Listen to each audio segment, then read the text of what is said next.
제국에 대해서 어떻게 이해하느냐를 이렇게 따라서 성경에 대한 이해가 좀 더 명확해지는 것을 보게 됩니다. 그래서 이제 다니엘서 이후에 계속해서 세상 제국이 바뀌는 그런 과정 속에서 또 하나님 나라의 계시가 동시에 주어지고 있는 거죠. 어떻게 보면 시줄과 날줄처럼 세상 제국과 하나님 나라가 이렇게 어떻게 보면 그 구속 역사와 세상 역사가 얽혀서 하나님의 구속의 나라를 이렇게 보여주고 있는데요. 그래서 이런 그 제국과 나라에 대한 이해를 잘 함으로써 이스라엘 백성들, 특별히 유대인들, 또 1세기 당시에 예수님을 이렇게 만났던 사람들이 왜 예수님께서 전하시는 그 하나님 나라에 대해서 잘 이해하지 못했는가에 대해서 좀 더 많은 통찰을 얻을 수가 있습니다. 신약 성경과 로마 역사의 어떤 전문가인 그 데이비드 니스트롬이라는 그 학자는 이렇게 분석합니다.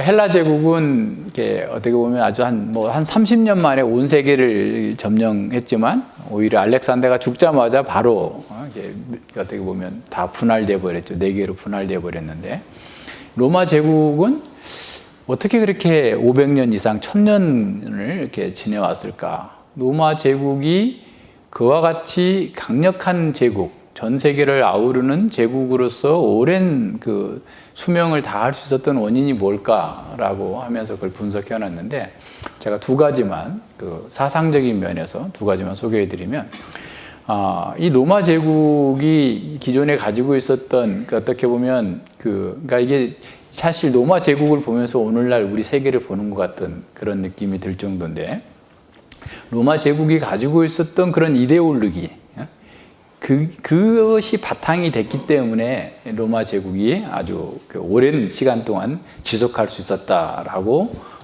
이 니스트롬이라고 하는 학자는 그 결론을 내리는데 그 중에 이제 제가 2가지만 소개하자면 그런 겁니다. 그 아우구스투스 있죠? 그러니까 옥타비아누스가 최초로 제정 로마를 만들잖아요. 그러니까 황제로 등극을 하면서 옥타비아누스가 이제 그래서 언론으로부터 아우구스투스라고 하는 그런 칭호를 받으면서 강력한 로마 제국을 만들어내는데 이 아우구스투스는 기존에 가지고 있었던 그 로마가 가지고 있었던 그런 이념적인 틀에다가 자신의 얘기를 녹여내므로써 강력한 권력을 장악할 뿐만 아니라 피정복민들에게 권력을 나눠주고 또 그들의 편의와 보상을 제공하면서 로마에 순응하는 그런 정책을 썼다라는 거예요. 그래서 아우구스투스가 형성시킨 로마 제국의 이데올로기의 특징을 2가지로 요약할 수 있는데 첫 번째는 뭐냐면 로마인들은 세상을 정복하고 문명화하라는 임무를 신들로부터 부여받았다라고 주장을 하는 거예요. 그러니까 로마 사람들이 기존에 가지고 있었던 그 이데올로기적인 그 사고가 어떤 거였냐면 신들이 자신들을 택해가지고 이 세상을 문명화하라. 미개한 나라들을 문명화시켜가지고 신들에게 바치라. 이런 어떤 그 사명감을 가지고 있다는 거예요. 2번째는 로마인들은 자신이 통치가 정의롭다는 확신을 가지고 있었다는 거예요.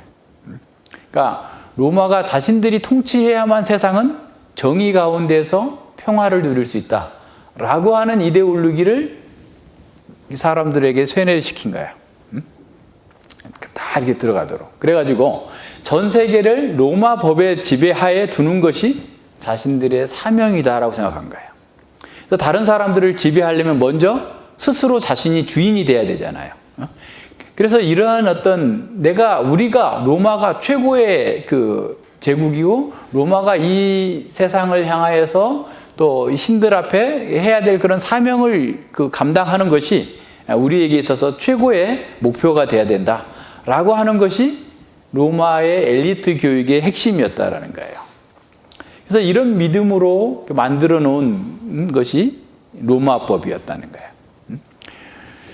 냉철하고 절제된 통치, 또 통치를 다른 이방 백성들에게도 제공해야 된다라고 하는 믿음이 로마인들에게 있었던 거예요.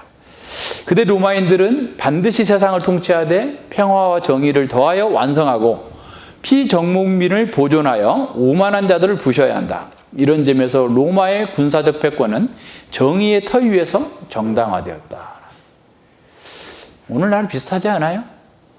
민주주의를 최고의 가치로 두고 자본주의와 시장 경제를 앞세우고 세계를 통치하고 있는 미국과도 상당히 유사하죠.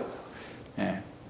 그러니까 우리가 미국이 잘못됐다는 게 아니에요. 우리 시대를만 볼 때, 그러니까 로마 시대에 이미 어떻게 로마가 그렇게 강력하게 그 작은 도시 국가로부터 출발해가지고 이탈리아 반도를 넘어서 지중해 전체를 다 이렇게 장악할 수 있었을까에 대해서 이제 그 분석한 학자가 한 얘기예요. 그러니까 이제 여러 가지를 그 뒤로 이렇게 분석했는데 이데올로기 부분만, 사상적인 부분만 가져왔는데 그게 뭐냐면 자신들은 세상을 문명화시켜야 되는 사명을 받았다. 신들로부터. 그리고 이 자신들의 통치가 세상에 정의를 가져오고 평화를 가져다 준다. 이데올로기가 그렇다는 거예요. 실제로 그들이 그랬다는 게 아니라 자기의 권력을 잡고 자기가 통치하는데 정당화하기 위해서 세상 사람들에게 로마에 반대하면 신들에게 반대하는 거고, 그죠? 예. 로마의 법에 반대하면 정의를 깨트리는 사람들이고 이렇게 되는 거예요. 로마는 경찰 국가인 거죠. 그런 면에서. 그래서 이제 그걸 하면서 거기에 순응하는 사람들한테는 엄청난 인센티브를 주고, 로마 시민이 될 수 있는 특권도 주고, 팔기도 하고, 그리고 거기에 거부하는 자들은 냉혹하게 쳐내도 그 군사적 권력은 그런 식으로 정당화됐다는 겁니다. 그래서 로마 제국은 야만적인 폭력이나 개인의 지배력을 보여주는 수단에 의존하기보다는 로마의 지배에 대한 전통적인 이데올로기를 제국이 하나의 가정이라는 개념에 연결시키는 전략을 택했다라는 거예요. 그래서 동전이나 조각상이나 제국의 제의, 제사, 제도의 모든 그 상황 속에서 이러한 전통적인 이데올로기와의 연속성을 강조하는 것을 통해서 그 황제를 그들 앞에 세운 거예요. 그래서 이제 가정에서 부모를 존경하는 것처럼 이 국가는 하나의 큰 가족이니까 황제를 존경하는 거예요. 이런 방식으로 해서 다 거기에 하나의 어떤 이데올로기로 통합시키는 거죠. 그래서 황제는 하나의 개인이 아니라 로마 제국 문명 전체를 대표하는 인물이다라는 거예요. 그래서 제국의 모든 구성원들에게 아우구스투스의 이미지와 이야기는 질서 잡힌 세계적인 공동체이자 구성원들에게 혜택을 제공하는 제국의 그런 어떤 위상을 보여줬던 것이죠. 자, 그래서 이러한 제국의 신들이 임명한 직무를 수행하는 엘리트들, 이런 사람들은 굉장히 큰 자부심을 가졌던 거죠. 그래서 명예를 가졌고, 그래서 로마의 백부장들, 아주 철저하게 로마 법에 따르고 명예를 중시하면서 사람들에게 자기의 역할을 잘했던 이런 사람들입니다. 그래서 이런 어떤 그 로마 제국에 가지고 있었던 이데올로기 속에 지금 하나님 나라가 임한 상황이에요. 유대인들이 가지고 있었던 하나님 나라의 사상은 구약 성경에서 예언하고 있고 언약과 예언의 총괄로서의 메시아와 하나님 나라를 기다리고 있었던 거죠. 그래서 구약 성경을 가지고 있었던 그 나타난 그 메시아 사상과 또 그 400여 년 동안에 계속해서 고난을 겪으면서 그들이 가지고 있고 또 새롭게 해왔던 유대적 어떤 그 메시아 사상이 계속해서 어떻게 보면 이 유대의 백성들에게 동기를 부여하고 그 날을 소망하게 하고 그 날을 간절히 기대하게 만들었던 그런 것이죠. 그래서 유대인들이 가지고 있었던 우리 하나님 나라를 공부했던 것처럼 종말론적 이혼론에 근거해서 지금 현세는 악의 세력들이 지배하고 사단의 통치, 또 로마인들은 자기들이 정의롭게 통치한다고 하지만 그 말로는 그렇게 하지만 어쨌든 유대인들에게는 불의의 통치고 악의 통치고 그래서 억압과 고통이 있고 악인들이 잘 되고 의인들이 고난당하고 있는 이 악한 세상, 현세가 지나가면 그 현세를 지나서 엘리야가 오고 메시아가 오면 이제 의의 통치가 이루어지고 하나님의 통치가 이루어지고 말씀의 통치가 이루어지고 하나님의 백성들이 구원을 받고 악인들이 심판을 받는 이런 하나님 나라의 사상을 가지고 있었던 거죠. 그러면서도 이들은 다윗 왕국과 같은 군사적이고 물리적인 왕국을 원했던 거예요. 군사적이고 물리적인 왕국. 정말 고난 가운데서 극심한 고난 가운데서 그들이 견디게 했던 그 소망도 사실 어떻게 보면 이런 하나님 나라의 이데올로기, 하나님 나라의 소망이에요. 하나님 나라를 기대하는 메시아 사상이었어요. 그런데 잘 생각해 보면 이스라엘 백성들, 유대인들이 가지고 있었던 메시아를 기대하는 것과 로마 제국이 퍼뜨리고 있는 자신들이 세상을 문명화시키고 그리고 자신들이 법으로 세상을 평화롭게 통치하고 정의를 만든다라고 했던 것하고 많이 차이가 안 나죠. 이념적인 내용들은 별 차이가 안 나는 거예요. 이런 면에서 보면. 그래서 이 유대인들이 당시에 예수님을 바라보면서 심지어 제자들마저도 예수님이 부활하시고 승천하실 때까지도 하나님 나라가 회복하심이 이때입니까? 라고 물을 수밖에 없었을 정도의 그들이 가지고 있었던 사상, 그들이 가지고 있었던 이데올로기는 그렇게 쉽게 벗어날 수가 없었던 거예요. 자, 이런 배경에서 보면 오늘 이제 21절과 28절에서 나타나는 베드로를 조금 더 이해할 수가 있어요. 이건 베드로뿐만 아니라 당시 시대 사람들을 다 이해할 수 있고 베드로와 동일한 사상을 가지고 있는 우리를 이해할 수 있어요. 그러니까 옛날에 그랬으니까 그게 아니고 오늘 우리가 어떤 메시아를 기다리고 있는가, 어떤 메시아로 믿고 있는가, 그리고 나는 그 메시아와 어떤 관계를 맺고 있는가, 이게 이제 더 분명하게 드러납니다. 베드로의 고백이 끝나고 교회에 주어진 특권을 말씀하신 예수님께서는 이제 자신이 어떤 메시아인지를 말씀해 주세요. 21절과 23절에서. 그리고 그 메시아를 따르는 제자들, 제자 공동체는 어떤 특성을 가진 사람들인가, 그걸 보여줍니다. 그래서 메시아의 길과 제자의 길은 하나로 연결되어 있다라고 하는 사실을 보여주고 있어요. 21절을 보죠. 이때로부터 예수 그리스도께서 자기가 예루살렘에 올라가 장로들과 대제사장들과 서기관들에게 많은 고난을 받고 죽임을 당하고 제3일에 살아나야 할 것을 제자들에게 비로소 가르치시니 그랬어요. 이제부터는 어떤 메시아냐, 메시아가 어떤 분이라는 사실이 이제 온전히 드러났으니까 본인이 예수님 자신이 메시아이고 살아계신 하나님 아들이라는 사실이 드러났는데 그렇다면 이제부터 이 메시아는 어떤 메시아냐라고 하는 사실을 가르치시는데 됐다고다 어떻게 보면 고난받는 메시아를 제시해주고 있는 거예요. 그래서 이때로부터 전환점입니다. 예수님은 자신이 메시아 사역을 이루기 위해서 겪어야 할 고난과 죽음을 선언하시는 것으로 메시아가 어떤 메시아인지를 보여줘요. 더군다나 여기서 마땅히 해야 된다. 그러니까 어떻게 보면 죽임을 당하고 살아나야 될 것. 이게 어떻게 보면 신적인 수동태예요. 반드시 해야 되는 그런 상황인 거예요. 그러니까 메시아가 고난을 받고 죽임을 당하고 제3일에 살아나야 하는 것이 하나님의 뜻이고 메시아의 운명이다라는 사실을 밝히신 겁니다. 이렇게 메시아가 고난과 죽음을 당하는 것은 선택사항이 아니고 필수적인 길이라는 사실을 가르쳐주고 있어요. 그래서 메시아는 반드시 고난을 겪고 죽임을 당하고 부활해야 된다라고 가르칩니다. 메시아로 오신 예수님은 당국자들에게 공적으로 고난당하고 죽었다가 부활하기 위해서 이 땅에 오셨다라는 거예요. 그러니까 예수님의 죽음이 여기서 지금 대제사장들과 그 다음에 여기 장로들과 서기관들이라고 했을 때 공적인 걸 얘기하고 있는 거예요. 공적인 죽음을 당하게 될 것을. 누구한테 어떤 테러를 당하거나 어떤 폭도에게 그냥 그냥 맞아서 죽거나 이렇게 되는 게 아니라 어떻게 보면 유대인들의 공적인 기관, 70인의 사내들인 공회, 그리고 헤롯의 그 정부, 그리고 로마 정부까지 개입하는 총독부의 재판까지 거치면서 고난 당하실 것을 이렇게 말씀해 주시고 있는 겁니다. 왜 예수님께서 이렇게 죽어야 되는가? 라고 하는 것은 앞서도 계속 얘기가 나오고 앞으로도 계속 나올 거니까 이제 그건 조금 더 생략하고 뒤에도 나올 때 조금 더 하면 되죠. 자, 이런 얘기를 듣자마자 베드로가 깜짝 놀라가지고 항변합니다. 베드로가 예수를 붙들고 가나에 가로되 주여 그리마옵소서 이 일이 주에게 미치지 아니하리다 그랬어요.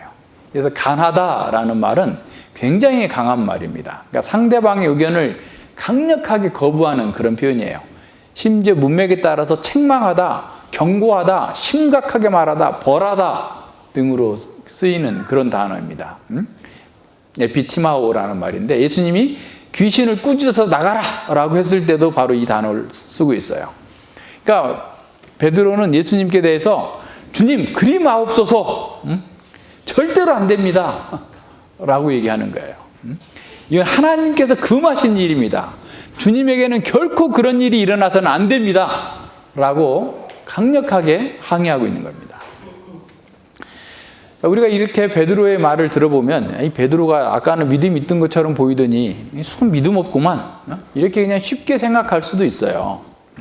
그런데 잘 생각해 보면 지금 베드로가 들은 이 말은 생전 처음 듣는 말이에요.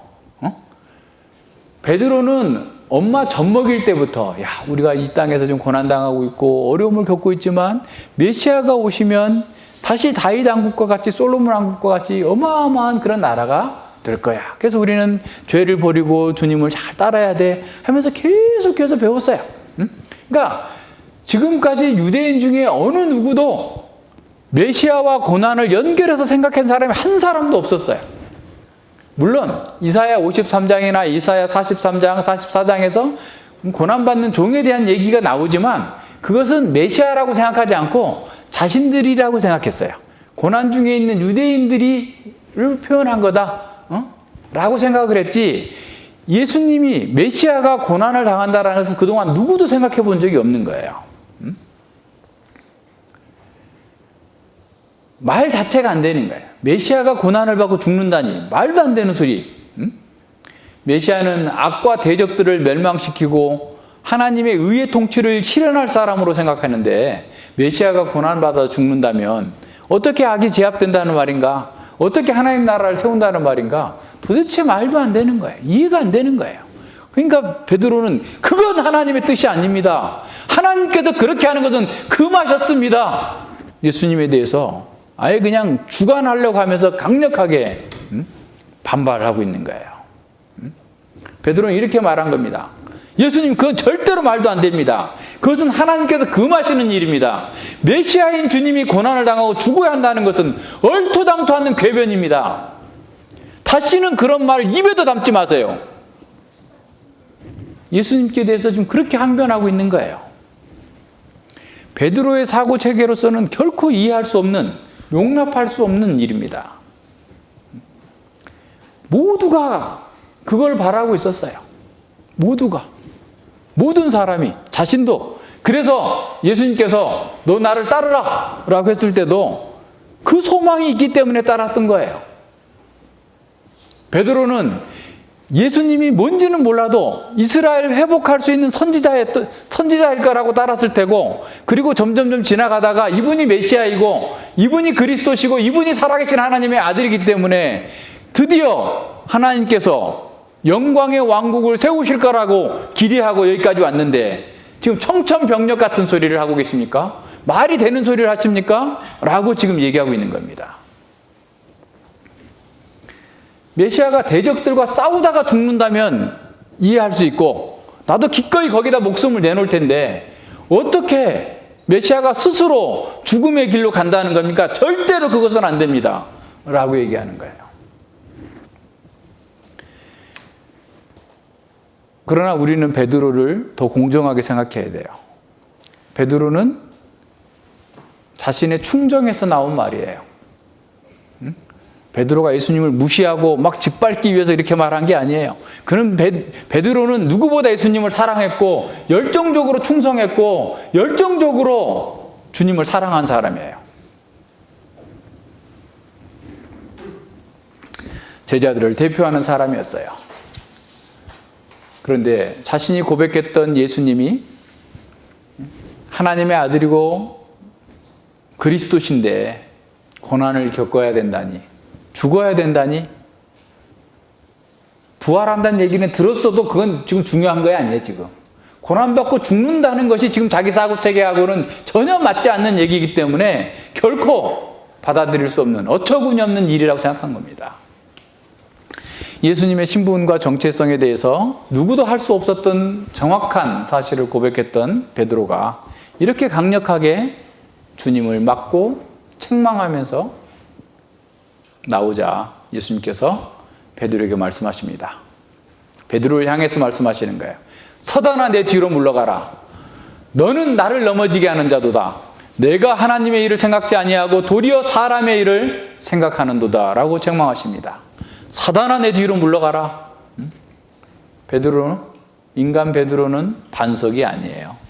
그가 했던 신앙 고백이, 그리고 그 고백 안에 있는 예수님이 교회의 반석이시고 예수님이 주인이십니다. 베드로가 예수님을 향한 사랑과 충정을 가지고 말한 것 그 자체는 나무랄 데 없습니다. 오히려 칭찬받아 마땅한 일일 수도 있어요. 하지만 예수님은 그런 베드로를 향하여서 사람의 일을 생각하고 나를 넘어지게 하는 악한 자다라고 책망하는 겁니다.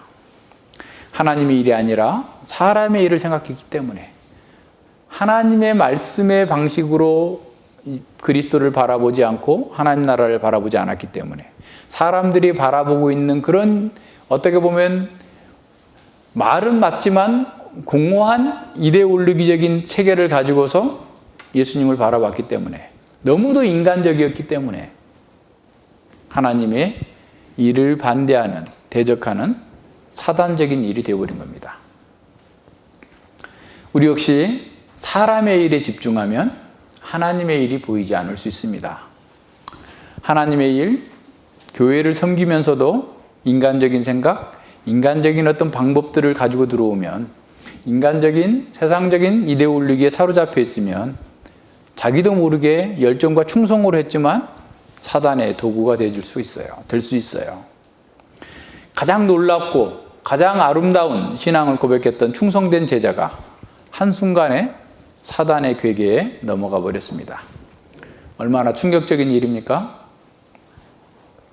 베드로가 가졌던 인간적인 열심과 충정이 오히려 예수님의 사역을 막는 걸림돌이 되고 있습니다.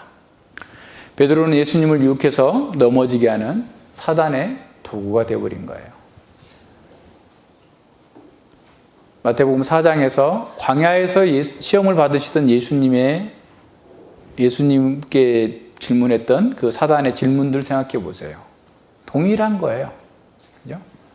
잘 먹고 잘 사는 하나님 나라, 사람들이 열광하는 하나님 나라, 세상 영광을 주는 하나님 나라, 세상 이데올로기에 합한 하나님 나라를 만들라는 거예요.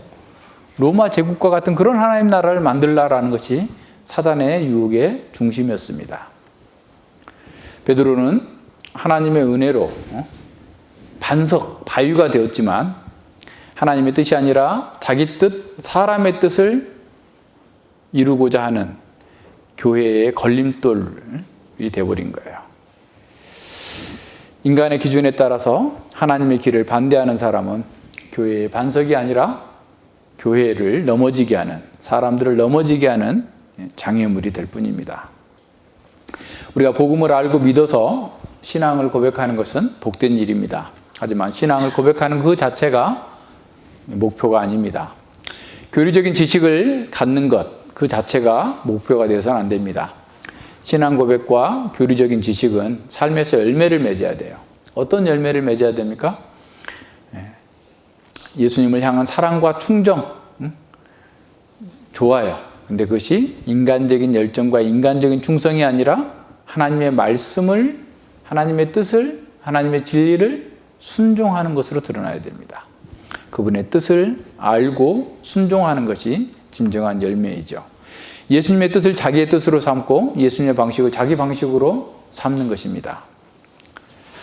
그래서 그리스도의 길을 따르고 그리스도의 방식대로 섬기는 사람, 그것이 진정한 제자예요. 그런데 베드로는 자기 뜻으로, 자기 힘으로, 자기 생각대로 예수님을 섬기려 했기 때문에 오히려 예수님의 걸림돌이 되고 예수님께 꾸지람을 들었습니다. 우리도 마찬가지일 수 있어요. 우리가 뭔가를 잘 해보려고 하지만 하나님의 뜻과 다른 어떤 사고체계에 있다면 그것은 결국은 문제를 낳게 돼요. 그래서 거기서 우리가 뭔가를 하기 전에 우리가 가지고 있는 사고 체계부터 똑바른지 확인해야 돼요.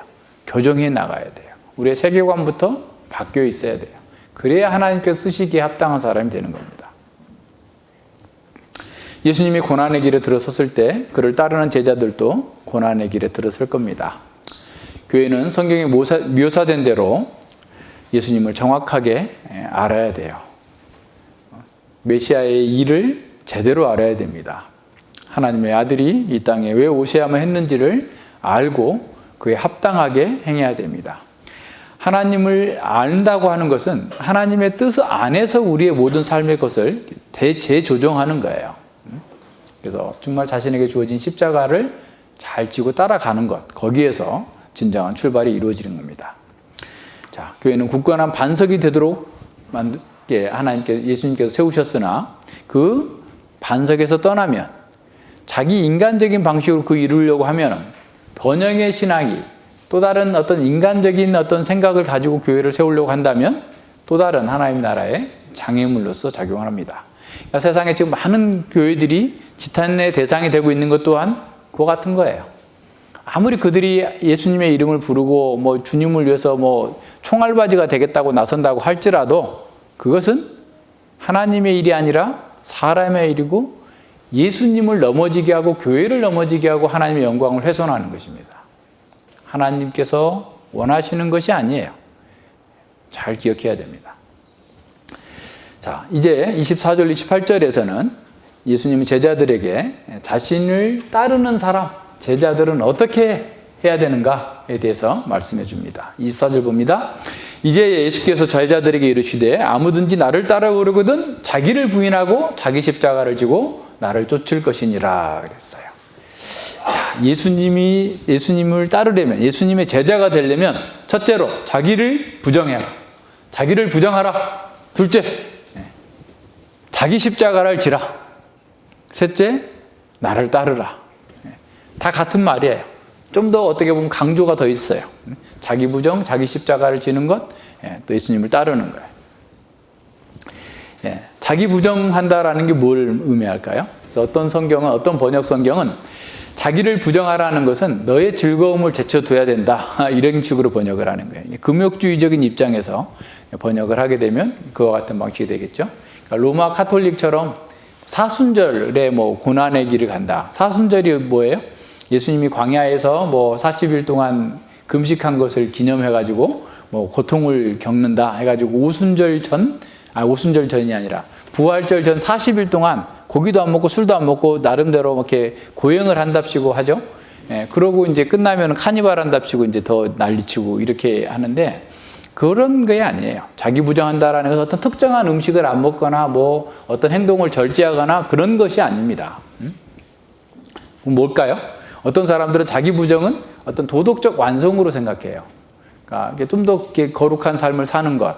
물론 그것을 배제하는 것은 아니지만 일단 문맥에서 보면 사람의 뜻이 아니라 하나님의 뜻을 따르는 것이 자기 부정이에요. 사람들이 가지고 있는 제국의 이데올로기를 버리고 하나님께서 지금 말씀해 주시는, 예수님께서 말씀해 주시는 하나님 나라의 방식대로 사는 것, 그것이 1차적으로 자기 부정하는 겁니다. 그러니까 자신의 열망, 자신의 계획, 자신의 소망이 아니라 그걸 다 접어놓고 하나님께서 우리에게 주신 그 열망, 소망, 하나님의 뜻, 하나님의 방식대로 살아가는 것, 하나님의 계획을 따르는 것, 그것이 자기 부정이에요. 그러니까 베드로의 입장에서 본다면 자기의 소망과 자기의 열정과 자기의 생각했던 그런 하나님의 나라, 그런 메시아관을 포기하고 예수님께서 가르쳐 주시고 있는 메시아관, 예수님께서 가르쳐 주시고 있는 그 하나님 나라의 방식에 순종하는 것, 이것이 자기 부정입니다. 이렇게 자기 부정을 하는 것인데 그게 어떻게 되냐면 자기 십자가를 져야만 가능해요. 그러니까 이게 말로는 쉬워요. 말로는 누구 못합니까? 말로는 쉬워요. 그런데 내가 살아있으면 할 수 없어요. 내가 죽어야 돼. 내가 죽어야 돼. 그래서 자기 십자가를 지라는 말씀이 바로 그거예요. 하나님의 계획과 하나님의 목적에 순종하기 위해서 예수님께서 자기 십자가를 지고 죽음의 길로 가신 것처럼 제자 또한 자기 십자가를 지고 자기가 죽어야만 하나님의 계획과 하나님의 목적을 그대로 받아들일 수 있어요. 군말 없이 받아들일 수 있어요. 자기 십자가를 진다라는 것은 자신의 계획, 자신의 목표, 자기의 방식, 자기의 열망을 반영하는 모든 삶에 대해서 죽음을 선언하라. 죽음을 선언하라. 이렇게 자기를 부정하고 자기 십자가를 지는 사람만이 예수님을 따를 수 있다라는 거예요. 아니, 예수님은 사람들을 다 불러 모아도 부족한 판에 자꾸 사람들이 오지 못할 까다로운 걸 자꾸 제시하네. 그죠? 아니, 할 수 없는 걸 자꾸 얘기하시는 거예요. 사람들이 할 수 없어요. 이거 누가 이렇게 할 수 있겠어요? 성령 하나님께서 우리 안에 새로운 생명을 주셨기 때문에 가능한 거예요. 사람으로서 안 됩니다. 이것도 사람의 힘으로 이루려고 하는 것 또한 베드로의 오류예요. 우리가 구할 바는 하나님의 은혜인데, 은혜 안에 있어서 하나님의 제자로서 산다는 사람들은 어떠해야 되느냐? 자기 부정하고 자기를 죽었다라고 선언하고 군말 없이 예수님을 따르는 사람, 그 사람이 예수님의 제자가 될 수 있다는 거예요. 머리로 이해하고 머리로 교리를 이해했어요. 신앙 고백을 다 해요. 하이델베르그도 알고 웨스트민스터 신앙 고백서도 다 공부하고 다 했어요. 입으로 주여 주여 해도 실제 삶에서 자기를 부정하고 자기를 십자가에 못 박지 않고 자기 십자가를 지지 않고 주님을 따를 수 있어요. 그건 처음부터 주님의 길에 들어있는 거 아니에요. 자기 길에 들어가 있으면서도 주님의 길에 들어있다고 스스로 착각하고 있는 겁니다. 정통신학과 교리를 고백하는 거 중요해요. 그러나 그것만 가지고는 안 돼요. 예수님께서 말씀하시는 거예요. 자기를 부인하라라고 하는 것은 단지 금욕적인 삶의 방식이나 더 거룩한 삶을 사는 도덕적인 어떤 삶의 결단을 얘기하는 것이 아니라 하나님의 뜻에 어긋나는 모든 자기중심적인 생각, 판단, 행동, 세계관, 그 속에서 완전히 돌아서라라는 거예요. 그리고 하나님께서 우리에게 가르쳐 준 그 길을 죽더라도 끝까지 붙들고 역동적으로 나아가야 된다라는 거예요. 많은 사람이 자기 부정이 아니라 자기의 열망을 가지고 자기가 원하는 나라, 자기가 원하는 교회, 자기가 원하는 뭔가를 이루기 위해서 예수님을 따릅니다. 그들의 열정과 헌신은 정말 대단해요. 우리가 따라갈 수 없을 정도로 대단한 열정을 보입니다. 그래서 자기 스스로도 자기가 참 제자다라고 생각을 합니다. 그러나 그들이 성취한 그 모든 것들은 결국 자기 영광으로 귀결되고 있는 것을 보게 돼요. 그들의 세계관, 그들의 마음의 모든 중심에 자기가 있습니다. 그래서 그들이 무엇을 이루었든지 간에 역시 그 속에서는 사람 냄새만 나고 사람의 영광만이 드러나고 있습니다.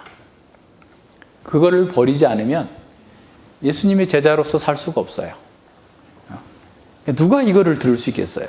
그런데 예수님은 그렇게 하라고만 하지 않고 그렇게 해야만 될 이유를 3가지나 말씀해 주세요. 그러니까 어떻게 보면 25절과 26절에서는 그 당위성을 얘기해 주고 있고 27절에서 세 번째에서는 하나님께서 인자가 그렇게 심판하실 거다라고까지 얘기하시는 거예요. 그러니까 너희가 지금 결단 3가지잖아요. 어떻게 보면 자기를 부정하고 자기 십자가를 지고 예수님을 따르는데 왜 그렇게 해야 되느냐? 25절 첫 번째, 26절 세 번째, 두 번째, 27절 세 번째 동시에 지금 주어지고 있어요. 그러니까 예수님은 그냥 덮어놓고 따라와. 그럼 내가 너 잘해줄게. 그게 아니고 왜 그렇게 해야 되는지, 왜 그게 너에게 좋은 건지, 나를 위해서 너 죽으라는 거 아니야. 너를 위해서야. 라고 하면서 그래야만 되는 이유를 하나씩 가르쳐 주십니다. 자, 보세요.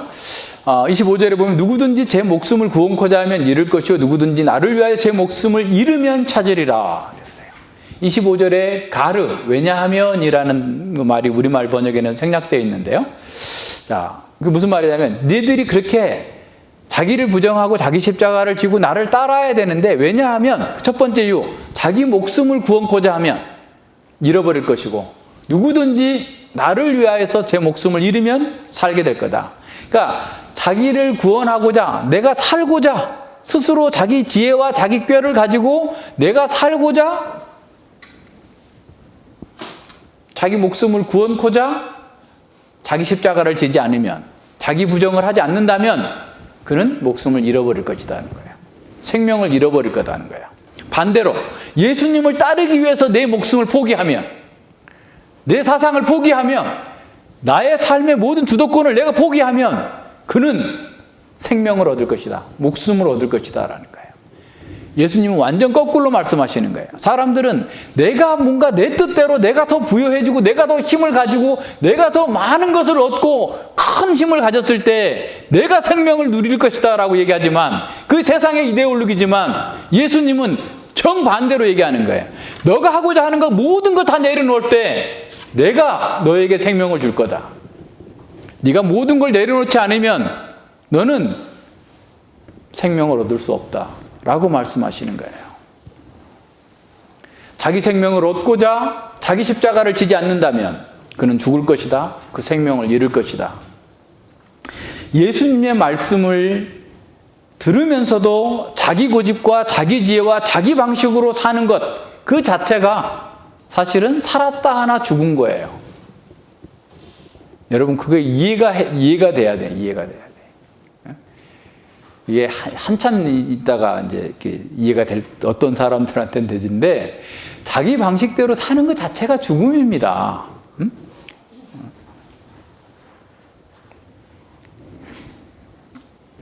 이제 이게 포기해야 돼요. 무지한 말이나 노새처럼 하지 말고 빨리 자기를 부정하고 자기 십자가를 지고 주님을 따를 때 그 속에서 세상이 줄 수 없는 영원한 생명의 기쁨, 평강과 안식을 누리게 되는 겁니다. 자기가 죽지 않는 사람, 자기 십자가를 지지 않는 사람은 예수님을 따른다고 스스로 착각할지 모르나 예수님의 길에도 들어오지 않았음을 기억해야 돼요. 자, 우리는 또 이런 의문이 생길 수 있어요. 꼭 죽어야만 합니까? 반쯤만 죽으면 안 되겠습니까? 주님, 내가 좀 내 열정도 좀 사용할 수 있게, 제가 이거 하느라고 얼마나 노력했는데요. 제가 이 자격증 하나 따려고 얼마나 고생한 줄 아십니까, 주님? 제가 이 돈을 벌기 위해서 얼마나 노력한 줄 압니까? 제가 이 몸을 만들기 위해서 얼마나 많이 수고한 줄 아십니까? 주님, 제가 이걸로 주님께 바칠 수 있도록 좀 반은 좀 허락해 주세요. 나쁜 건 다 버릴지라도 이 좋은 것은 내 주님께 드리고 싶습니다. 내 열정과 내 사랑과 내 충성을 받아 주시옵소서. 우리는 그렇게 말할 수 있어요. 그러나 그렇게 하면 안 돼요. 주님이 말씀하시는 게 그거예요. 세상에도 그런 말 있죠? 죽은 자는 말이 없다. 죽었는데 무슨 변명이 있어요? 말 있어요? 말할 수 없어요. 주님을 따른다고 하는 사람은, 자기를 십자가에 못 박았다고 하는 사람은 말이 없어야 돼요. 자기 주장이 없어야 돼요. 예수님께서 하라는 대로 할 수 있는 사람이어야 돼요. 그래야만 거기서부터 진정으로 제자의 삶이 시작되는 거예요. 되게 말이 많아. 그래서 군대 가면 뭐부터 해요? 제식 훈련부터. 차렷, 열중샷, 앉아, 일어서, 뒤로 돌아, 좌양자, 우양우, 앞으로 가, 뒤로 가. 계속. 왜 그래? 이유되지 말고 명령대로 하라는 거예요. 왜 돌아야 되는데요? 그럼 벌써 죽는 거야. 그죠? 나가. 영창에 가. 뭐. 왜 돌아야 돼? 무슨 말이 필요해? 그냥 하라면 하는 대로 하는 거죠. 그러니까 군대에 들어가면 나는 죽었다. 내가 2년 반 동안 나는 죽은 사람이야. 나는 국가에 바쳐버린 몸이야. 내 마음대로 살 수 없어. 나는 국가가 시키는 대로 하는 거야. 라고 하는 것처럼 우리가 주님의 제자가 됐다고 한다면 나는 죽었습니다. 나는 십자가를 지고 나를 죽였습니다. 이제 주님의 뜻대로 주께서 원하는 대로 살겠습니다. 라고 해야만 드디어 하나님의 생명을 내가 맛볼 수 있는 거예요. 그거 하라는 거예요.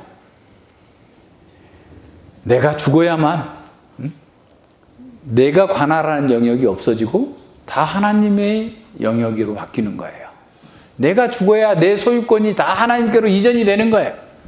하나님께서 주인이시오니 하나님께서 원하신 대로 하여 주시옵소서. 나는 주님의 것이니 주님 뜻대로 살겠습니다. 그래서 바울이 갈라디아서 2장 20절에서 뭐라고 말씀하세요? 이제 내가 사는 것은 그리스도께서 내 안에 사시는 것이다. 내가 육체 가운데 사는 것은 나를 사랑하사 나를 위하여 자기 몸을 버리신 하나님의 아들을 믿는 믿음 안에서 사는 것이라. 이것이 제자예요. 이렇게 사는 거예요. 이렇게 죽는 사람이 영생을 소유한 사람입니다. 기독교의 역설이에요. 누가 이걸 깨달을 수 있겠어요? 비밀입니다. 누가 이런 영생을 누릴 수 있겠습니까? 인간의 열정과 혈육으로 누릴 수 있겠습니까? 절대로 불가능합니다. 하나님의 일입니다. 하나님께서 그것을 가능하게 하시려고 독생자를 이 땅에 보내신 거예요. 그 일을 가능하게 하시려고 예수님께서 십자가를 지신 겁니다. 예수 그리스도께서 죽으셨기 때문에 마른 뼈와 같은 우리들이 군대가 된 거예요. 성삼위 하나님의 은혜 가운데에서 우리 안에 새 생명이 들어와서 하나님의 군대가 된 겁니다. 우리가 바뀌었어요. 우리가 잃어야 죽어야 사는 거예요. 역설입니다. 26절에 보세요. 제자가 자기를 부정해야 되는 두 번째 이유예요. 왜냐하면 또 나와요. 왜냐하면 사람이 만일 온 천하를 얻고도 제 목숨을 잃으면 무엇이 유익하리요? 사람이 무엇을 주고 제 목숨을 바꾸겠느냐? 수사적 질문을 두 가지나 하고 있어요. 무엇이 유익하겠냐? 어떻게 지 목숨과 바꾸겠느냐? 세상을 온 천하를 다 얻었다.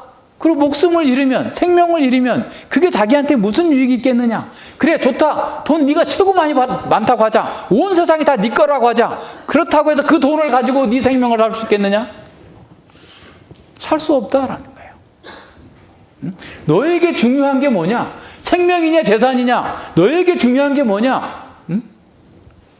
무엇을 위해 사느냐? 그 삶 자체가 생명 아니냐? 좀 묻고 있는 거예요. 누가복음 12장의 어리석은 부자처럼 엄청나게 수확이 늘어서 돈이 많아가지고 야, 내가 큰 창고를 짓고 몇 년 동안 이제 먹고 살 걱정하지 말고 편하게 한번 살자.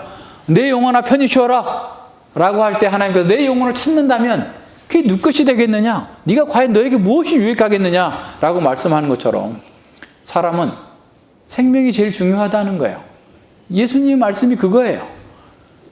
기독교는 생명의 종교입니다.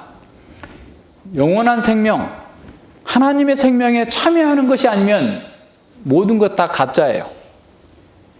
기독교가 약속하는 것은 모든 것이 다 생명입니다. 돈이나 권력이나 세상의 성공, 이걸 사람들이 추구하는 것도 생명을 더 얻고자 하는 거잖아요. 근데 그 생명이 얻어집니까? 세상은 그러죠. 야, 이거 더 많이 가지면 너가 생명 얻을 거야. 근데 사람들은 다 죽어가. 그러니까 나중에 죽어갈 거야. 그러나 그건 생각하지 마. 어쨌든 그때 가서 봐. 돈을 벌고 난 다음에 생각해. 그거 다 포기하고 연기하고 좀 더 기다려 라고 하면서 죽으면 끝이야 이제. 세상이 얘기하는 건 그거예요. 예수님은 그게 아니다. 그게 아니다. 너에게 있어서 생명보다 중요한 게 어디 있느냐? 돈이 왜 필요하냐? 집이 왜 필요하냐? 다른 모든 것들이 왜 필요하냐? 그 생명 때문이지 않느냐? 그런데 그 생명을 잃어버린다면 이게 무슨 소용이냐? 라고 말씀하시는 거예요. 사람들이 행복한 삶, 낙원을 갈망하는 이유가 뭐 있겠어요? 왜 그럴까요? 첫째는 우리 속에 낙원을 갈망하는 그게 뭐랄까요? 그 본성이 들어있어요. 우리 본성에. 본성에 낙원을 갈망합니다. 그리고 그것을 누리기를 바라는 그런 마음이 우리 속에 있어요. 그렇게 창조됐어요. 그래서 C.S. 루이스는 이렇게 얘기합니다. 누군가가 배고프다라는 것이 그 사실이 빵이 있다는 것을 증거하지 않는다.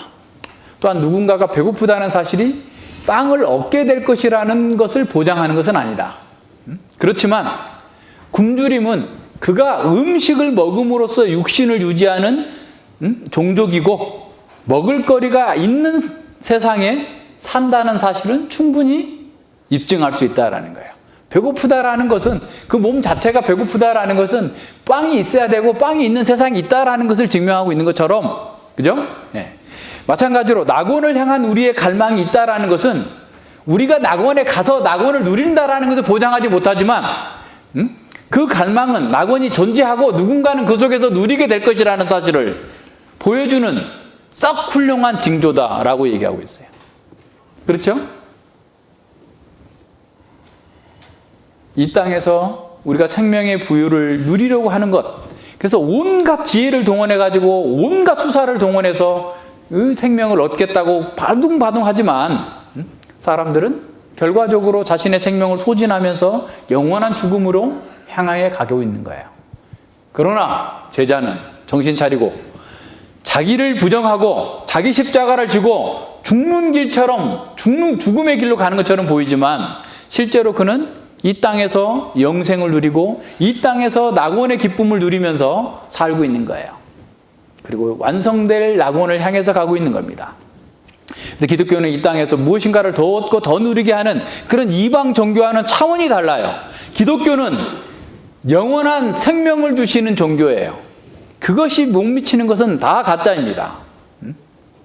예수님은 자기 목숨을 얻고자 나를 따르는 길에서 벗어나면 온 세상을 다 소유한다고 한들 그것이 자기 목숨을 살 수 있겠느냐라고 말씀하는 겁니다.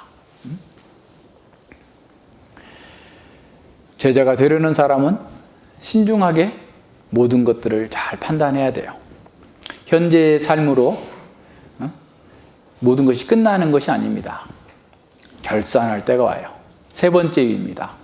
매우 심각한 이유예요. 영원한 운명이 결정이 돼요. 27절 보세요. 인자가 아버지의 영광으로 그 천사들과 함께 오리니 그때에 각 사람이 행한 대로 갚으리라. 인자가 지금은 고난받기 위해서 예루살렘으로 가고 죽기 위해서 예루살렘으로 가고 부활할 것이지만 그 인자가 때가 되면 아버지의 영광으로 천사들과 함께 와서 각 사람의 행한 대로 심판하실 것이다. 갚아주실 거다라는 말씀입니다. 종말의 심판을 대행하시는 재판장으로 오시는 그 예수님께서 각 사람에게 영원한 생명과 영원한 사망을 선고하시고 시행하실 거예요. 예수님만이 생명을 주실 수 있고 예수님만이 영원한 사망을 선고하고 집행하실 수 있습니다.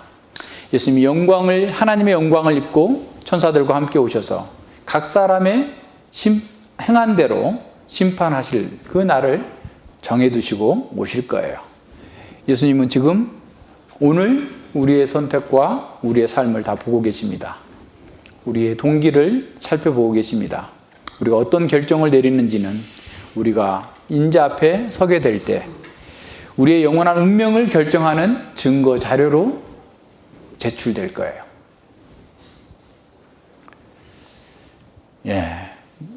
그래서 우리는 심히 두려운 거예요. 쉽게 생각하면 안 돼요. 우리에게 주어진 것들을 하나님 앞에서 책임을 지고 소명해야 될 때가 올 겁니다. 28절에서는 예수님께서 그 제자들 중에 진짜로 그런 왕권을 예수님이 갖고 계시다라고 하는 사실을 어떻게 보면 확인할 수 있는 사람들이 있을 거다라고 말씀하는 거예요. 그러니까 예수님이 그냥 말만 하고 그래 내가 그런지 안 그런지 나중에 니네들이 그때 가서 봐 이게 아니고 바로 이제 17장에 가서 변화산 속에서 진짜로 하나님의 영광을 입은 왕으로서 심판하는 권세가 있음을 볼 사람이 있을 거다라고 말씀하는 거예요. 진실로 너에게 이르는 여기 섰는 사람 중에 죽기 전에 인자가 그 왕권을 가지고 오는 것을 볼 자들도 있느니라 그랬어요. 이거 이제 또 24장과 연결해 가지고 또 이제 17장 하면서 조금 더 이렇게 보게 될 거예요. 그래서 이 변화산 사건은 이제 인자가 하나님의 영광을 입고 왕으로서 종말에 심판하신 분이라는 사실을 명확하게 증거해 주고 있습니다. 이 광경을 봤던 베드로는 베드로후서 1장 16절 18절에서 이렇게 말씀합니다. 우리 주 예수 그리스도의 능력과 강림하심을 너희에게 알게 한 것이 공교히 만든 이야기를 좇은 것이 아니요 우리는 그의 크신 위엄을 친히 본 자라. 지극히 큰 영광 중에 이러한 소리가 그에게 나기를 이는 내 사랑하는 아들이요 내 기뻐하는 자라 하실 때에 저가 하나님 아버지께 존귀와 영광을 받으셨느니라. 이 소리는 우리가 저와 함께 거룩한 산에 있을 때 하늘로서 나옴을 들은 것이니라 그랬어요. 그래서 예수님께서 부활을 하신 후에 승천하면서 하늘과 땅의 모든 권세가 자신에게 주어졌다라는 사실을 이렇게 알리시면서 또한 제자들에게 사명을 부여했던 것을 기억합니다. 그렇다면 이 제자들의 자기 부인은 종말론적인 시각에서 볼 때 비로소 완전한 실체가 드러납니다. 그러니까 끝까지 봐야 된다 그랬죠? 끝까지 봐야 된다. 끝을 봐라 얘기하는데 제자들의 자기 부인, 자기 십자가를 지고 예수님을 따르는 시작부터 끝까지 우리가 이루어지는데 그 끝이 어디냐면 예수님의 부활이죠. 그것도 우리의 끝도 우리의 부활이에요. 그러니까 예수님의 끝이 부활과 승천이었다면 우리의 삶의 끝도 우리의 자기부정의 끝도 사실은 일생 자기부정하다가 우리도 부활하고 영광 중에 참여하게 될 그 날이에요. 그래서 제자가 가는 길 끝에도 부활이 있어요. 죽음을 당하겠지만 고난을 당하겠지만 부활이 있어요. 영원한 영광이 있어요. 세상이 보지 못하고 누릴 수 없는 그런 영광과 영원한 생명이 낙원이 제자들에게 보장되어 있습니다. 이렇게 제자에게 요구되는 자기 부인은 종말론적이고 긍정적인 전망 가운데에서 주어졌습니다. 그래서 기독교는 고난과 억압과 가난과 막 아주 그냥 피골이 그냥 상접한 막 이런 어떤 뭐 금욕과 막 이런 데서 이렇게 있는 그런 종교가 아니에요. 역사 전체를 조망하면서 가장 탁월한 비전을 바라보면서 현재에 있는 고난을 바르게 해석하고 지혜롭게 대처하면서 하나님의 뜻을 이루는 거룩한 역동적인 그런 종교입니다. 지금 목숨을 구하는 자들은 목숨을 잃어버릴 것입니다. 그러나 자기를 부정하는 제자들은 여기서부터 목숨, 생명을 얻습니다. 영적 부활을 하는 거예요. 지금 자기가 잘 살겠다고 자기 지혜, 사람의 일을 생각하는 사람들은 영원한 심판이 정당하다는 것을 드러내는 증거들만 쌓고 있는 셈입니다. 그러나 지금 죽는 자, 자기를 부정하는 자들은 영원한 생명, 영원한 부활, 영원한 낙원에 들어갈 제자라는 사실을 확증하는 증거들을 쌓고 있는 거예요. 우리는 영원한 관점에서 현재를 보고 지혜롭게 선택해야 합니다. 종말에 그리스도와 살아계신 그 하나님의 아들로 오시는 그 인자께서 우리를 인정해 주시도록 자기 부인과 자기 십자가를 지고 그 주님을 따라가는 겁니다. 인자로 오신 그 예수님께서 십자가의 길을 가셨기 때문에 제자들인 우리들 또한 십자가를 지고 그를 따라가야 됩니다. 주님을 따르는 길과 세상과 자기를 부인하는 그 길은 고통과 슬픔이 따를 수 있어요. 전혀 고통이 없다는 것은 거짓말이에요. 슬픔이 있어요. 그러나 우리가 주님의 말씀을 따라서 살 때 진정한 능력과 힘이 있습니다. 주님의 말씀을 지식적으로는 받고 좋아하면서도 이런 여정을 피하려고 한다면 생명의 길로 인도하는 그 좁은 길에서 피해가면 생명을 얻을 수 없습니다. 그러니까 주님께서 행한 대로 갚으신다라고 했기 때문에 행함이 없는 신앙 고백은 허구임이 드러날 겁니다. 진정한 제자는 예수님을 주로 고백할 뿐만 아니라 자기 십자가를 지고 가는 사람입니다. 예수님을 닮고자 하고 예수님처럼 살기 위해서 어떤 고난도 회피하지 않는 사람이에요. 고난이 있어요. 시험이 있어요. 유혹이 있습니다. 그러나 그것 때문에 제자의 길을 포기하지 않습니다. 아버지께서 그 영광으로 오셔서 예수님께서 아버지의 영광으로 오셔서 그 행한 대로 갚으신다는 그 약속이 우리에게 무한한 격려가 되고 동시에 영적 긴장감을 주는 말씀입니다. 제자란 선생을 따르는 사람입니다. 예수님을 따르는 것이 그냥 되지 않습니다. 자기 부정이라고 하는 자기 십자가를 지고 따라가야 됩니다. 자기 부정은 자신의 개성을 잃어버린다거나 인격체로서의 자존감을 상실하는 것이나 또는 자기 학대가 아닙니다. 자기 부정은 자기의 목적과 계획, 자기 추구의 열망을 접고 하나님의 목적과 하나님의 계획에 헌신하는 것입니다. 자기 영광이 아니라 하나님의 영광을 추구하는 것입니다. 내 방식과 내 뜻보다 예수님의 방식과 예수님의 뜻에 우선순위를 두는 거예요. 따라서 예수님의 제자가 된다는 것은 어떤 특정한 행동 패턴을 이렇게 반복하는 것이 아니라 예수님의 제자는 자기의 구주와 유일한 제자는 예수님을 자기의 구주와 유일한 왕으로 인정하고 자기 일생을 하나님 나라 안에서 사는 것으로 완전히 재구성하는 거예요. 그러니까 말로서가 아니라 그냥 우리의 세계관을 다 새로 정립하는 거예요. 새롭게 바꾸는 거예요. 사상을 바꾸는 거예요.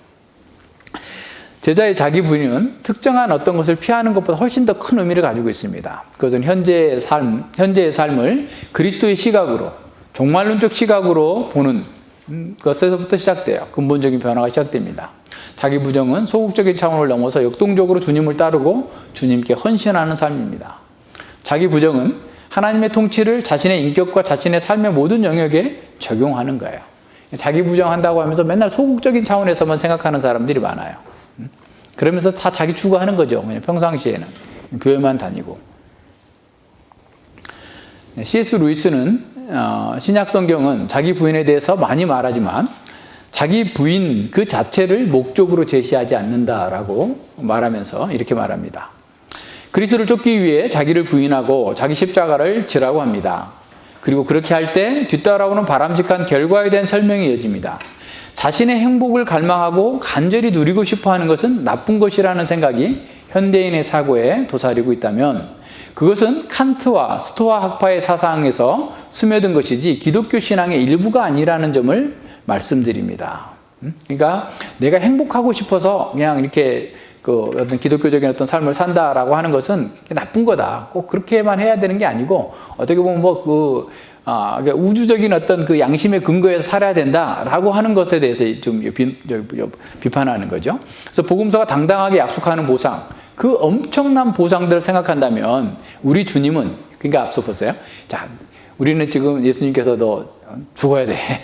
십자가 져야 돼. 그리고 나를 따라야 돼. 이렇게 하니까 맨날 다 손해만 보는 것으로. 그래서 하나님께서 보상은 하나도 기대하지 말고 그냥 손해 봐도 그냥 이렇게 금욕주의적으로 따라가야 되는 것으로 얘기하는 것이 그런 사람들이 있는데 그건 기독교 사상이 아니라 스토아 학파, 금욕주의적인 스토아 학파, 칸트의 이런 정업 명령, 이 인생은 꼭 어떤 인간의 어떤 고상한 어떤 차원에서의 명령을 따라 사는 거지 하면서 그렇게 하는 것이지 성경에서 말하고 있는 게 아니다라는 거예요. 복음서가 당당하게 약속하는 보상, 그 엄청난 보상을 생각한다면 우리 주님은 우리의 갈망이 너무 강하기는커녕 오히려 너무 약하다고 말씀하실 듯합니다. 그러니까 우리는 어마어마한 것을 갈망하고 어마어마한 그 축복을 누리기를 바라야 되는데 주님이 보실 때 아이고 저것들이 아직도 저렇게 속이 좁아가지고 맨날 이거 달라 저거 달라 이러고 있네 하실 거라는 거예요. 우리 C.S. 루이스는 보세요. 우리는 무한한 기쁨을 준다 해도 술과 섹스와 야망에만 집착하는 냉담한 피조물들입니다. 그러니까 하나님께서 말할 수 없는 기쁨과 영광을 주시겠다고 하는데도 그냥 지금 당장 먹을 거 이거에 우리는 연연하고 산다는 거예요. 마치 바닷가에서 우리 제주도 가가지고 3박 4일 동안 아주 멋지게 놀다가 맛있는 거 먹고 이렇게 오자. 그런데 그것에 대해서는 아무 감각이 없고 여기 보세요. 아무 감각이 없고 빈민가에서 그냥 비온 진흙덩어리 가지고 이거 파이 만들어서 먹자 하면서 놀고 있는 애들과 똑같이 수준 낮게 열망하고 있다는 거예요. 너무 약하다라는 거예요. 우리가 열망하고 있는 게 하나님께서 주시고자 하는 것을 받을 만한 그런 준비가 안 됐다는 거예요. 그래서 그러면서 루이스는 천국의 보상을 그리스도인의 삶에 상거래라고 말하는 사람이 있어도 걱정할 필요가 없다고 말해요. 그러니까 꼭 내가 이렇게 해가지고 보상을 받기 위해서 이렇게 상거래하는 거야? 라고 하면서 이제 비난한다고 라고 하는 것은 옳지 않다는 거예요. 루이스의. 왜냐하면 보상에는 세 종류가 있다는 거 얘기해요. 첫 번째는 어떻게 보면 합당하지 않는 보상이에요. 그러니까 합당하지 않는 보상, 그러니까 행위와 보상 사이에 자연스러운 연관성이 있어야 되는데 그런 것이 없는 거예요. 그러니까 돈을 사랑하는 것은 보상이 아니다는 거예요. 그러니까 돈 많은 사람하고 사랑도 없는데 결혼하려고 한다. 그러면 그거는 그 정당한 보상이 아니다는 거죠. 그것 때문에 결혼한 사람은 속물이라는 거예요. 그러니까 누구에게나 그렇잖아요. 이렇게 어떤 행위에 정당한 보상이 있어야 돼요. 잘못했으면 잘못한 것에 대한 정당한 징계가 있어야 돼요. 그죠? 잘못은 10만큼 했는데 징계는 하나만 2개만 하니까 애들이 뭐 그냥 무시하고 그냥 사는 거예요. 그까짓 한 대 맞으면 되지 하면서 지 맘대로 계속 살고 안 고치는 거예요. 정당한 보상을 줘야 돼요. 밥 먹는 거 끼적끼적 하면서 가면 굶겨요, 굶겨. 굶기면 되지, 한 끼 굶으면 죽어요? 배고파서 죽을 것 같은 느낌이 들었을 때 얘가 고칠 거예요. 뭐 얘가 죽을까 봐서 막 이게 안 되면 안 돼. 정당한 보상, 물론 또 과도하게 하면 안 되겠지만 또 너무 또 오해하면 안 되겠으나 정당하게 그 행위와 그 보상이 정당해야 된다는 거예요. 두 번째는 어떤 거냐면 합당한 보상이 있다는 거예요. 진정한 여인이 사랑하기 때문에 결혼하는 것은 합당한 보상이고 그가 결혼하는 것이 속물이라고 손가락질할 수 없다는 거예요. 그런데 또 다른 얘기가 귀족의 자귀를 얻기 위해서 명예를 얻기 위해서 전쟁에서 승리하겠다라고 하는 사람은 속물이지만 전쟁에서 승리하겠다고 열심히 전쟁하고 이기는 장군은 속물이 아니다라는 거예요. 그래서 합당한 보상은 어떤 활동의 대가로 주어지는 것이 아니라 그 활동 자체의 완성이라는 거예요. 당연히 그렇게 했으면 우리가 열심히 일했으면 당연히 그 보상을 받는 것과 같은 거라는 거죠. 근데 이제 세 번째 좀 더 복잡한 보상이 있다라고 루이스는 말합니다. 어떤 얘기냐면 그리스어로 된 그리스 시, 헬라 시를 잘 이렇게 너무나 뛰어난 헬라의 시인들의 시를 즐기고 싶어서 그리스어를 공부하는데 굉장히 그런 사람이 예를 들어서 그 시를 알고 배우고 느끼고 안다면 그건 합당한 보상인데 그 장사 속이 아니라는 거예요. 근데 그 시를 즐길 수 있으려면 어마어마한 지난한 시간 동안 공부를 해야 돼요. 그리스 문법을 공부하고 단어를 공부하고 그리스 문화를 공부해야 되고 그리스 사람들의 사고 체계를 이해해야 되고 그 당시의 배경적 지식들을 많이 얻어야 돼요. 그냥 단지 언어뿐만 아니라 그렇게 많은 것을 얻었을 때 그런 다음에 이제 시를 보면서 거기에 막 감동을 받고 거기에 어떤 영적인 정화가 일어나고 그런다고 한다면 그건 정당한 보상이라는 거죠. 마치 그런데 천국을 바라보는 그리스도인의 처지가 마치 이런 헬라어를 공부하는 사람과 비슷하다라는 거예요. 그러니까 영원한 생명을 얻고 하나님의 목적에 서 있는 그 사람은 그 사람에게 천국은 뇌물로서 주어지는 그런 보상이 아니라 이 지상에서의 제자도의 완성이다라는 거예요. 이게 무슨 말인지 알겠어요? 그러니까 전에 C.S. 루이스가 이렇게 표현했어요. 천국을 얘기하면서 서로 사랑해서 결혼하는 사람이 가장 열망하는 건 뭐예요? 결혼에 꼴이 나는 거예요. 그러니까 우리가 하나님을 사랑한다라는 것, 하나님의 나라를 소망한다라고 하는 것은 지금 내가 여기서 하나님과 약혼한 사람이에요. 그래서 어떻게든 간에 하나님과 결혼하는 그 나를 소망하면서 모든 생각과 활동이 거기에 집중되는 것처럼 그래서 결혼하면 그것이 보상인 거죠. 합당한 거죠. 그와 같은 방식으로 지금 설명하고 있는 겁니다. 그래서 예수님의 제자는 이런 면에서 삶의 모든 영역에서 하나님께서 행하시는 일들을 돌보고 사랑하는 사람이에요. 사랑하는 사람이에요. 예수님의 제자는. 윌리엄 반스톤이라고 하는 신학자는 모든 사람은 진짜 사랑과 가짜 사랑을 구분할 수 있다고 그래요. 처음에는 잘 구분이 안 돼도 지내보면 다 알게 돼요. 진짜 이 사람이 나를 사랑하는지 가짜로 사랑하는지. 그러면서 진짜 사랑과 가짜 사랑을 구분하는 기준을 보여줍니다. 진짜 사랑과 가짜 사랑의 차이는 확연하다고 얘기합니다. 가짜 사랑의 목적은 자기의 행복을 위해서 남을 이용하는 거예요. 가짜 사랑은 자기가 행복해지기 위해서 남을 이용해 먹는 거예요. 가짜 사랑에는 조건이 붙는다는 거예요. 자신을 지지하고 자신에게 도움이 되는 사람에게만 사랑을 주는 거예요. 가짜 사랑은 언제나 빠져나갈 구멍을 만들어 놓는 거예요. 자신에게 해가 된다면 얼른 몸을 뺄 궁리를 하고 있는 거죠.